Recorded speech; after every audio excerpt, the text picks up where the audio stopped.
Bonjour à tous, donc nous allons aller un peu plus loin avec les fonctions.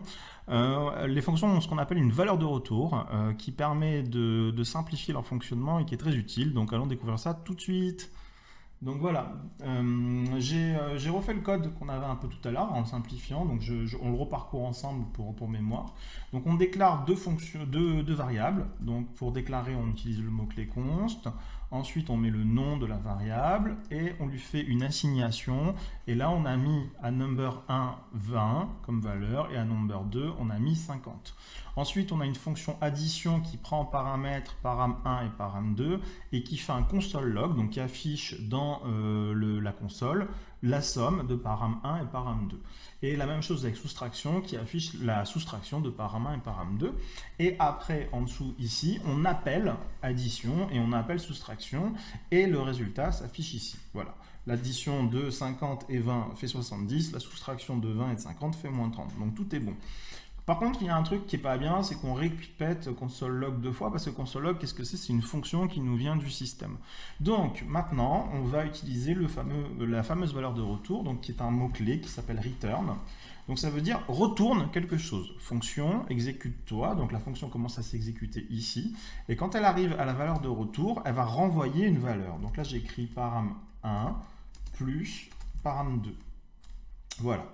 Et là, vous voyez, maintenant que je viens de rajouter cette valeur de retour ici, ce qu'il y a ici est dans une couleur bizarre. Et là, vous devez avoir pris l'habitude maintenant, quand vous voyez quelque chose dans une couleur bizarre, c'est quelque chose qui ne va pas. Donc, je mets ma souris au-dessus de cette couleur bizarre et il me dit Unreachable Code. Ça veut dire code non atteignable, c'est-à-dire que c'est un code qui ne s'exécutera jamais.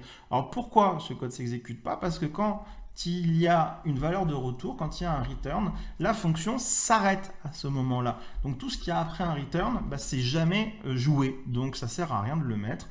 Donc on va effacer ce qu'il y a ici, donc CTRL Y sur PC pour effacer une ligne, et CTRL retour arrière sur Mac. Voilà, j'efface, je remets tout bien, voilà, et pareil ici, j'efface, et je fais return de param1 moins param2.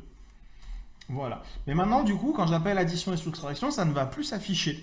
Donc, nous, on veut toujours que le résultat s'affiche dans le console log. Je vous montre, si je fais ici, je sauvegarde, je fais commande R, il ne se passe plus rien. Parce qu'il n'y a plus aucun endroit où on dit hey, affiche-moi quelque chose dans la console. Donc, ce qu'on va faire, c'est qu'on va créer une nouvelle variable qu'on va appeler result, parce que c'est le résultat. Et on va y mettre à l'intérieur addition, ici, voilà. Et on va faire une autre variable résulte2 dans laquelle on va stocker le résultat qui est renvoyé par la valeur return de soustraction. Et là, ici, on va faire console log de result. Et là, on va faire console log de résulte2. Voilà.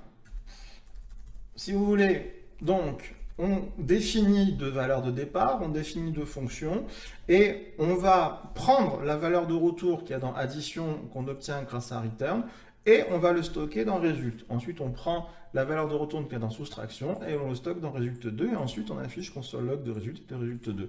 Voyons voir ce que ça donne. Voilà, on a le même résultat que tout à l'heure, mais on a utilisé les fameuses valeurs de retour. C'est très très important les valeurs de retour. Vous allez voir, on va beaucoup s'en servir dans les jours qui viennent. Donc voilà, gardez-le en tête. Une fonction, souvent, ça renvoie quelque chose. Voilà, c'est tout pour cette petite leçon. Dans la leçon suivante, nous allons voir les objets. Merci beaucoup et à tout de suite.